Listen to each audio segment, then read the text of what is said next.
खुलुमबाय गिबियावनो नोंथांमोन बयनिसिमबो गोजोन फुंबिलिनि गाहाम हामलायनायखौ बावहरनायजों लोगोसे swrjithecreativity चेनेलाव बरायनानै लाग्रोनाय जालायबाय।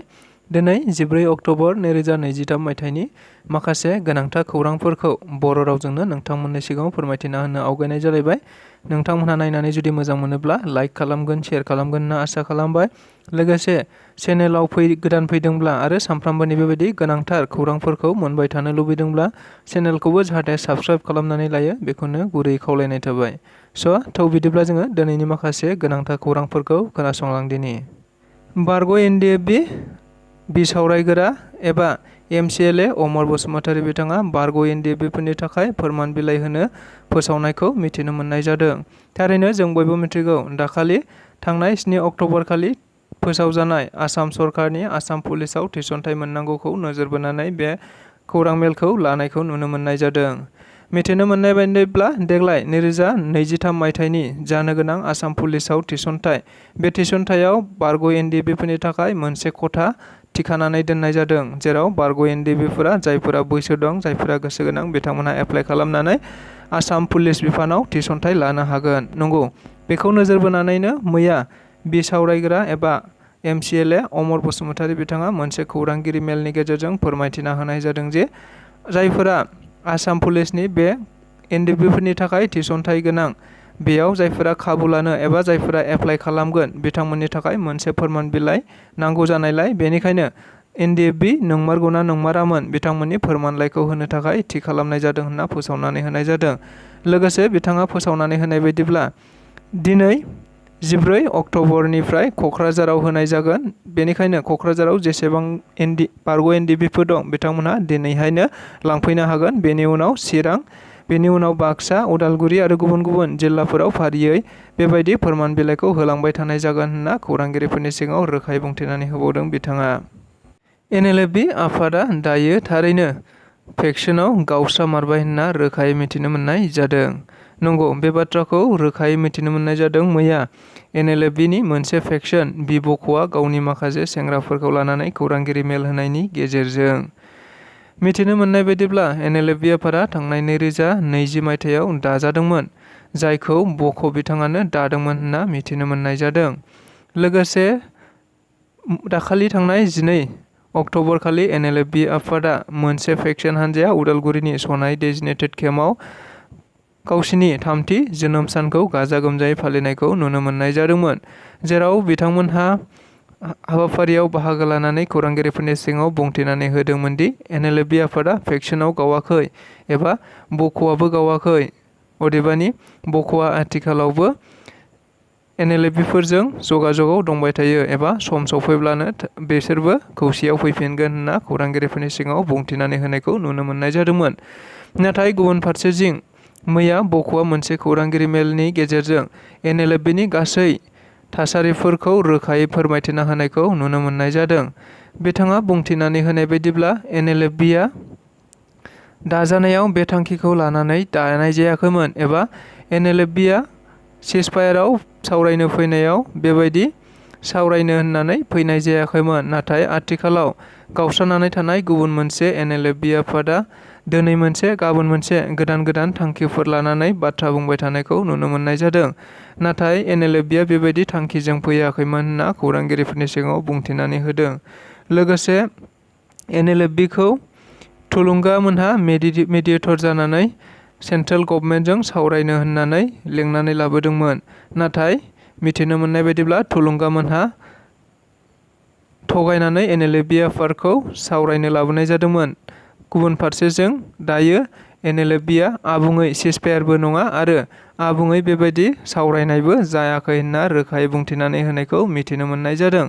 थारैनो NLFB आफादा बख'खौ NLFB आफादनिफ्राय बोखारनायावनो दायो NLFB आफादा गुबुन मोननै फेक्सनाव गावनायखौ मिथिनो मोननाय जादों। लोगोसे बख'नि दैदेननाय NLFB आफादा आथिखालाव बिटिआर सरकारनि बानजायनायाव गुबुन समाव गुबुन बिटिआर गोरोबथानि दफाफोरखौ मावफुंनायानो NLFB आफादफोरनि थांखि होननानै बुंथिनानै होनाय जादों।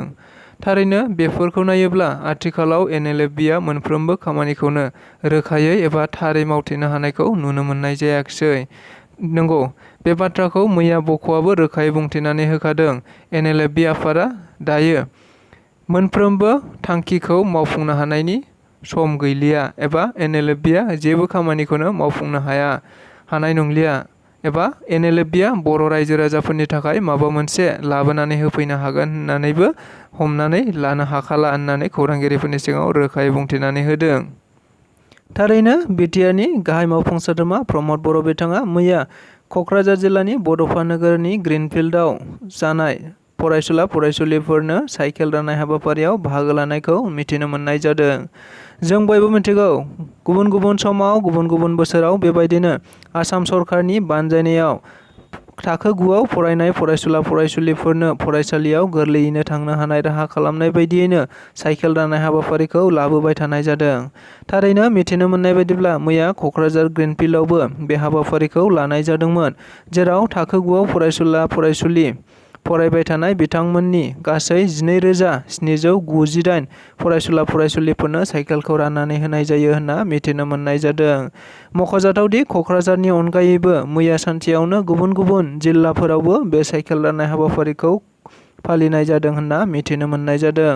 मख'जाथावदि क'क्राझारनि मैया साइकेल राननाय हाबाफारियाव बाहागो लादोंमोन MLA लरेन्स इस्लारि, जिरन बसुमतारी, बारग'वा MLA सन्दीप बसुमतारी, EM रेवरेवा नार्जारिजों लोगोसे DC आरो गोबां अफिसियेल्स बिथांमोनहा हाबाफारियाव बाहागो लादोंमोन होनना मिथिनो मोननाय जादों।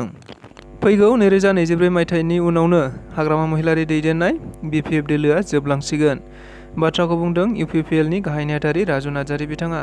आथिखालाव UPPL दोलोनि गाहाय नेहाथारि राजु नार्जारि बिथाङा गुबुन गुबुन जायगाफोराव बायदि हाबाफारि लानानै गावसिनि UPPL दोलोखौ राफोद खालामनांगौनि थांखिजों सावरायज्लायबाय थानायखौ नुनो मोननाय जादों। लोगोसे बेबायदिनो मैयाबो आरोबाव गोबां हाबाफारियाव बाहागो लानानै खौरांगिरिफोरनि सिगाङाव बिथाङा बुंथिनानै होनाय बायदिब्ला फैगौ 2024 मायथाइ जोबखांनायनि उनावनो हाग्रामा महिलारिनि दैदेननाय BPF दोलोआ आरो थानाय नंलिया एबा जोबनानै थांसिगोन। मानोना बेबायदि दोलोफोरा गोबां जोबलांबाय होननानैबो बुंथिनानै होबावदों। मख'जाथावदि बेनि अनगायैबो बिथाङा खौरांगिरिफोरनि सिगाङाव बुंथिनानै होनाय बायदिब्ला हाग्रामा महिलारिया आथिखालाव आमिर खाननि गजनी फिल्मनि एक्टर बायदि जाबाय। मानोना गजनी फिल्माव जेरै आमिर खानआ गासिबो बुस्थुखौनो बावजोबो, थिग बेबायदिनो हाग्रामा महिलारियाबो आथिखालाव गावनि आगदा आखाइ खामानि मावफाग्रा दैदेनगिरिफोरखौनो बावनो हमबाय। जायनि जाहोनाव बियो चन्दन ब्रह्म, प्रबिन गयारी, गुबुन गुबुन दैदेनगिरिफोरखौ सिनायनो हालिया होननाबो खौरांगिरिफोरनि सिगाङाव रोखायै बुंथिनानै होबावनायखौबो मिथिनो मोननाय जादों। बेनि अनगायैबो बिथाङा खौरांगिरिफोरनि सिगाङाव आरोबाव बुंबावनाय बायदिब्ला फैगौ 2024 मायथाइनि MP बिसायख'थियाव जुदि क'क्राझार बियाबनिफ्राय आंखौ होनाय जायोब्ला आं बेयाव सासे दावहारु बायदि बारसोमगोन होनना खौरांगिरिफोरनि सिगाङाव बुंथिनानै होबावदों। UPPL राजखान्थि दोलोआव आरोबाव 14 नं चिरांदुवार बियाबनि सिङाव थानाय गेजेर रुनिखाता गामिनि गासै 12 BPFनि मददगिरि एबा हेफाजाबगिरिफोरा UPPL दोलोआव जयेन जाफैनायखौ मिथिनो मोननाय जादों। थारैनो जों बयबो मिथिगौ, आथिखालाव राजखान्थि दोलोफोरा गावबागाव राजखान्थियाव गोख्रों खालामनांगौनि थांखिजों गुबुन गुबुन दोलो आफादफोरनिफ्राय राजखान्थि दोलोआव हाबफैनायफोरखौ जयेन लाफैबाय थानायखौ मिथिनो मोननाय जादों। नंगौ, बेबायदिनो मैयाबो आरोबाव UPPL दोलोआव माखासे मानि रायजो राजाफोरा UPPL दोलोनि एबा प्रमद बर' दैदेननाय बिटिआर सरकारखौ मोजां मोननानै UPPL दोलोआव जयेन जानायखौ मिथिनो मोननाय जादों। मख'जाथावदि मैया बेबायदिनो रुनिखाता BCDCनि सिङाव थानाय गेजेर रुनिखाता गामिनि गासै 12 BPFनि सोद्रोमाफोरा UPPL दोलोआव आखाइ हमफैनायखौ मिथिनो मोननाय जादों। मख'जाथावदि बे मैयानि जयनिं हाबाफारिखौ खालामनाय जायो गुबैयै आथिखाल बिटिआरनि हाग्रा बिफाननि मावफुं सोद्रोमा रनजित बसुमतारी बिथांनि नुजाथिनायाव जयेन जाफैनायखौ मिथिनो मोननाय जायो होनना खौराङाव मिथिनो मोनदों।